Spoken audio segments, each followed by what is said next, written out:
phase of the moon.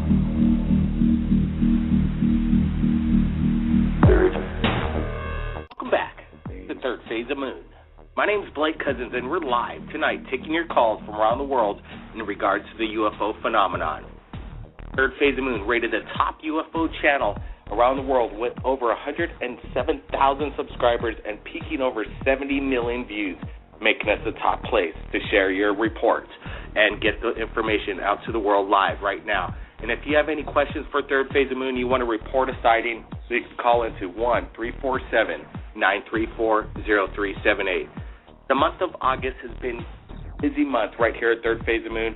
I think we've gotten more videos this month than any time in history, and we wanted to give our regards to Dr. Jesse Marcel, Jr., famous Roswell crash, last person to touch the evidence of a flying saucer debris. We wanted to give condolences to the family for the loss of Dr. Jesse Marcel, Jr. We actually had and spoke with Jesse Marcel, Jr. on Third Phase of Moon, and it was the last interview he did, and it's quite inspiring just to hear what he has to say on the interview. So if you want to listen to it, you could go to UFO Sightings last interview with Dr. Jesse Marcel, Jr., the Roswell crash, New Mexico. Now, we're taking calls around the world live, and we just got a call recently, about 2 minutes ago, reports of UFOs right now being seen and witnessed. Welcome to Third Phase of Moon. Can you tell us where you're calling from and what's going on right now? You say there's UFOs outside your home right now? Yeah, I'm in Minnesota. That's all I'm going to tell you. Are they? So tell me, what they're out here every night, and every time I try to take a video, they flash red, green, yellow, and they get lower and lower every night. My husband's seen them when he comes home from work, probably about 3 o'clock in the morning. They're out here right now. Matter of fact, I'm outside. I won't come out here without my dogs. Wow. My dogs bark when there's something out here. And I've been told not to recognize or try to communicate with these things. I don't know. He's right there. I mean, I every time I try to take a picture, my batteries go dead in my camera. Do you have other? I have some pictures. I have sent you some pictures before. My husband's freaked out. My whole family's freaked out. Well, you should get some of your family members. Are they there right now? Could they describe to us what you're seeing right now? No, but my friends, my family, everybody that's been here has seen them. They're here every night at a certain time, every night. Well, we got to get some help. There's one right behind me. There's like 7 out here right now. One, I don't like going out in my yard alone because it's dark out here. 1, 2, 3. The one that's normally here isn't here. He's behind a tree, and I'm not wandering behind a tree right now by myself. Wow. Are they stationary? Are they moving? Are they? They move. They move. When I try to get pictures of them, oh my God, there's a really, really bright one, and he's right above the trees, and he's getting closer. Without giving the exact of where you are, it's people in your area. I'm in Minnesota. I mean, I'm out west, Minneapolis. People could go outside right now and go look. So I mean, I've called friends Minneapolis right now. If they're there, if they look in, my God, he's flashing his freaking lights at me right now, and that's west. That's west. And then there's another one. We got to get people's eyes on the skies over there. If I called the police, they'd think I'm an effing nut. I mean, well, I wouldn't call in the police, but I would suggest... No, but you know what I mean. I mean, I wouldn't know. I've called my family. They've seen them. They tell me to leave them alone because they flash when I come outside. Well, I really don't think you would have... my husband whether you leave them alone or not, they're going to be doing what they're doing, I'd imagine. But kind of interesting. If you could get some multiple cameras going, your families together, They because pull I know my camera. Like, every time I take a picture, I get them in the picture, and then when I look at it later, it's not there.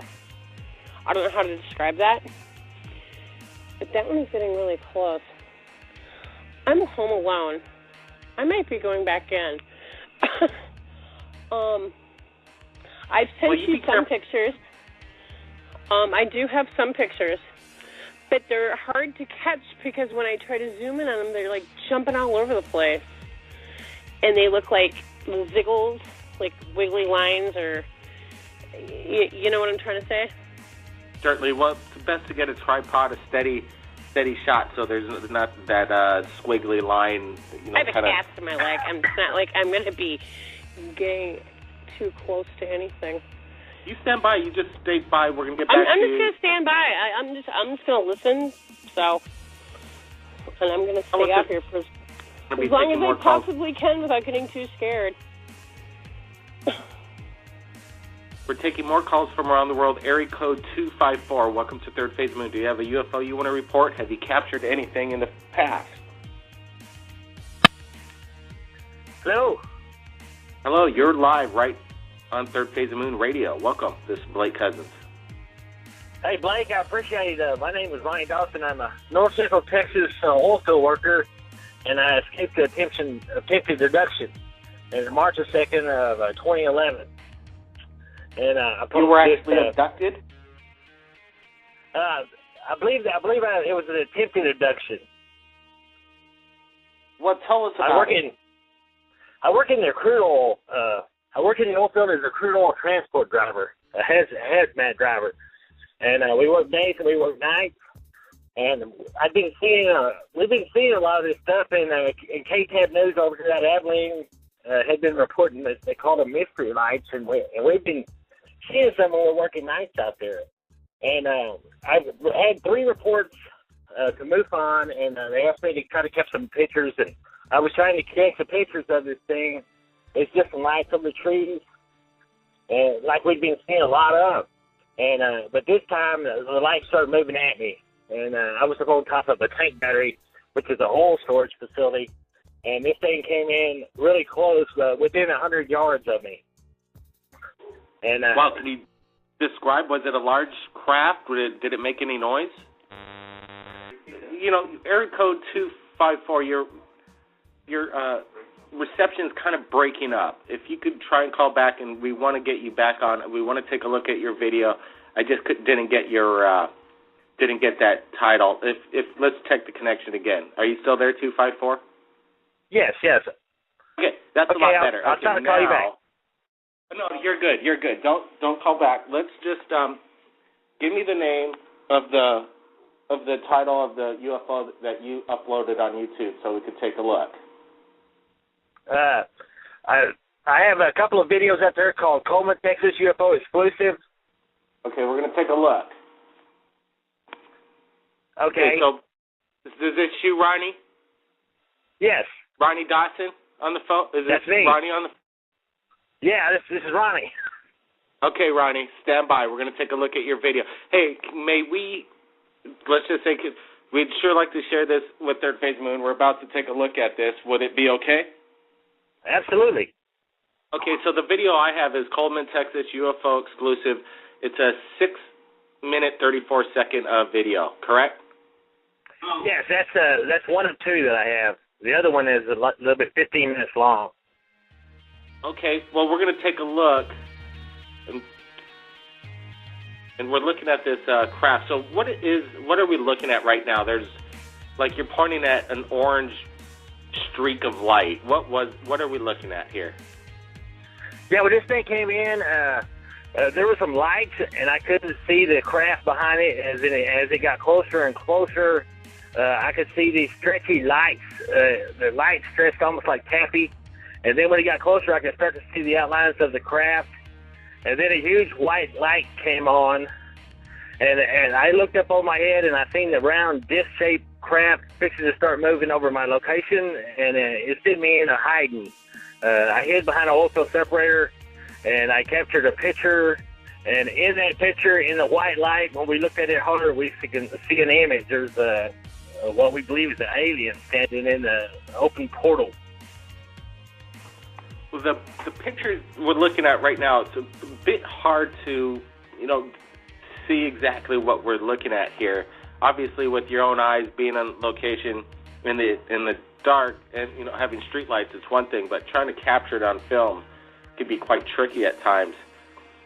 Let's see. Yeah, and I was using a flip phone, so. In the description, it says you had there was a close encounter with alien visitors. Did you actually see aliens? I never saw the alien until after we started reviewing the pictures, and I was scared to death. I was hiding. I wasn't looking for aliens, but I was fascinated by the size and the shape of this thing, and the fact that it was that close and I couldn't see it all. They have some kind of stealth technology that the surface of the ship is like a display panel. It shows you what's behind it instead of letting you see the surface of it. If you can understand that, and part of the craft was disabled when the white light came on, and the white light, there was something staring out of the portal before the white light came on. I didn't see any movement in the light, but after we took the picture and we zoomed in on the light, you can clearly see there's something standing in the portal. And even more amazing than that, about 10, 15 minutes later, I caught a half-mile. It's a half-mile long mothership that came over that same location. It passed right over the top of my head. I got a 24-second video clip of that, and we've looked at that thing, and we've been looking at it for 2 years, and we keep finding new stuff on it.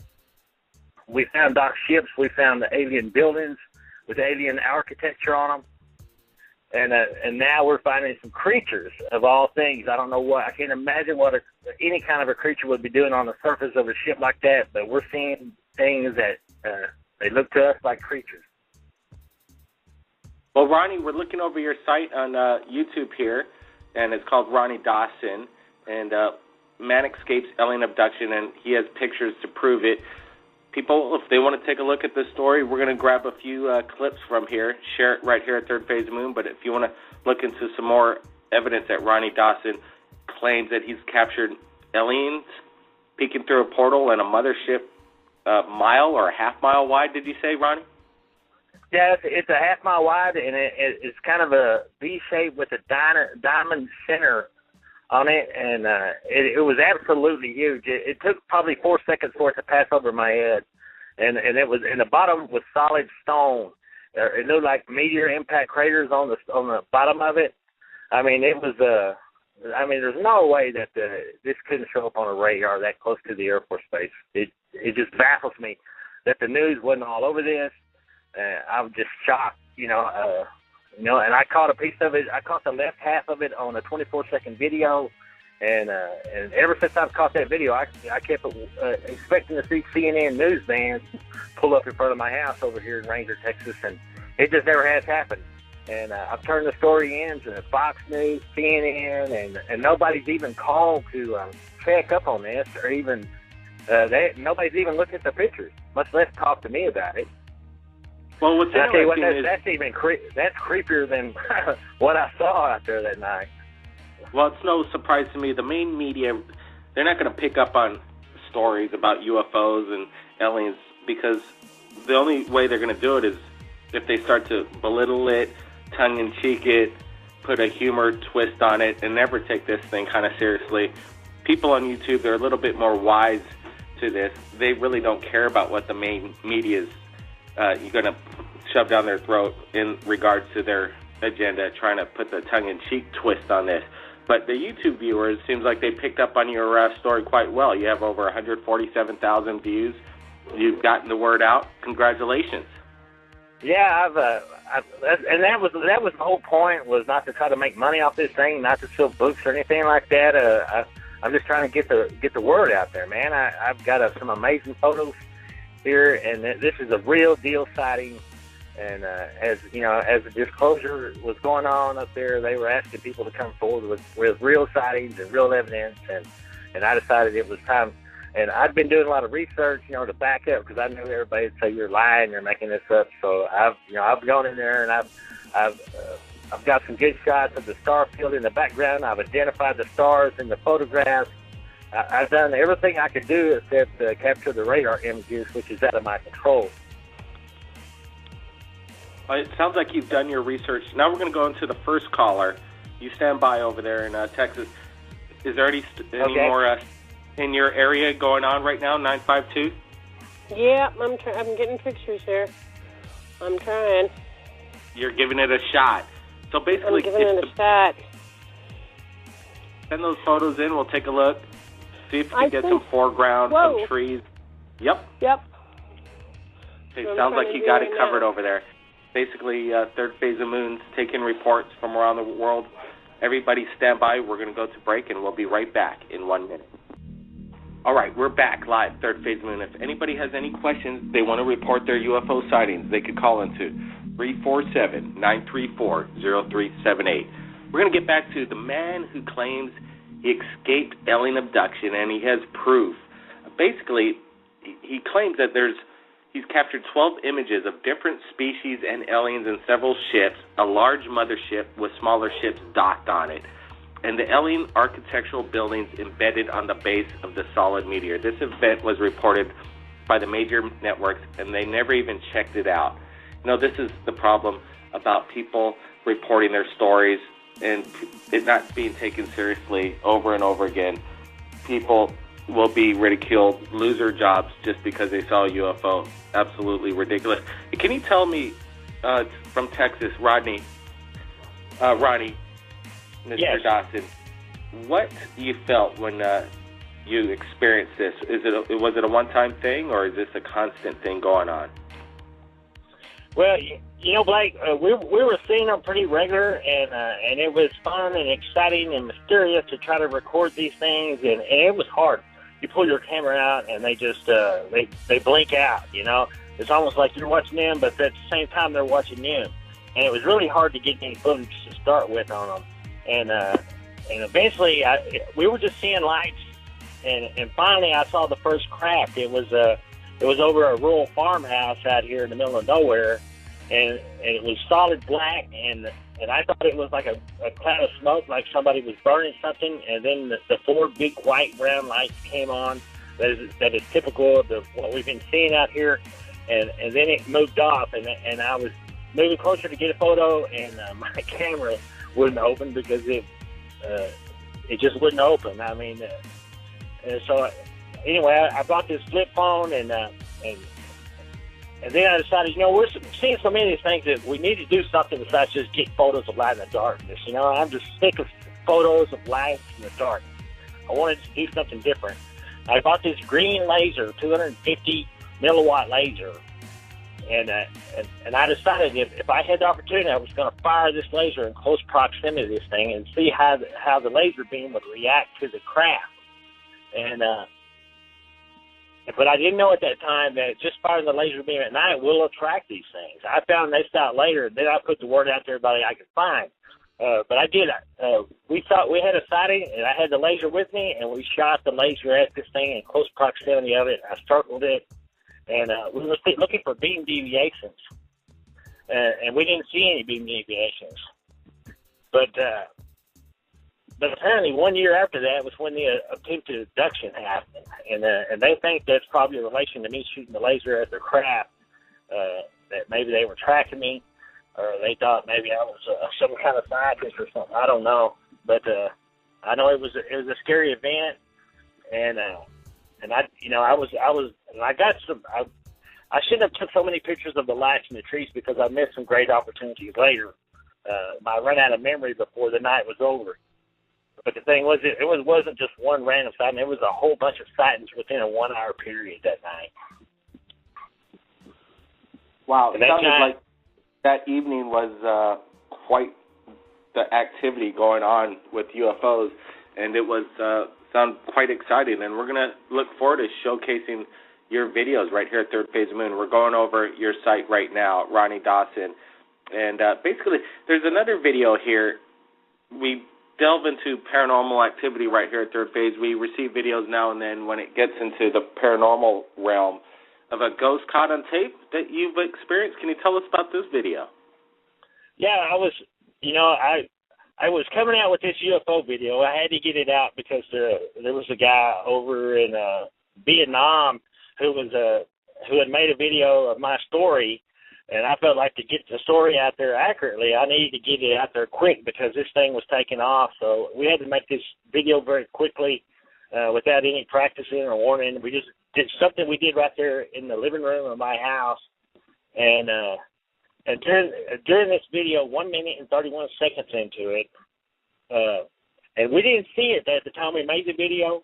It was spotted by some YouTube viewers later, and there's a guy on YouTube said, "Look, man, hey, there's something going on in your video at 1 minute and 31 seconds." So I backed it up and I looked at it and I said, "My God, what is that?" There is a light that comes from the wall, and it stops right above my shoulder, and then it looks like it shoots right into my head. And this, we had it in high def. We had a high def camera in a well lit room. And I tell you what, and the higher def I looked at it, the creepier it looks. And to this day, we can't explain what that was. There has been a lot of speculation as to what it was.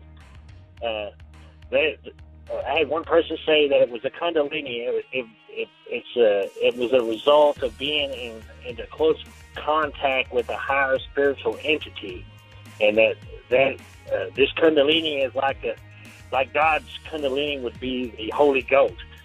Higher spiritual beings have a Kundalini that carries out their will for them, and they suggested that whatever I saw that night, it was the higher spiritual entity, and this thing was coming back and checking up on me and seeing what I'm up to. But what it is like, I have no idea. But I guarantee you, it's in high def, and you can see it really clearly in the video.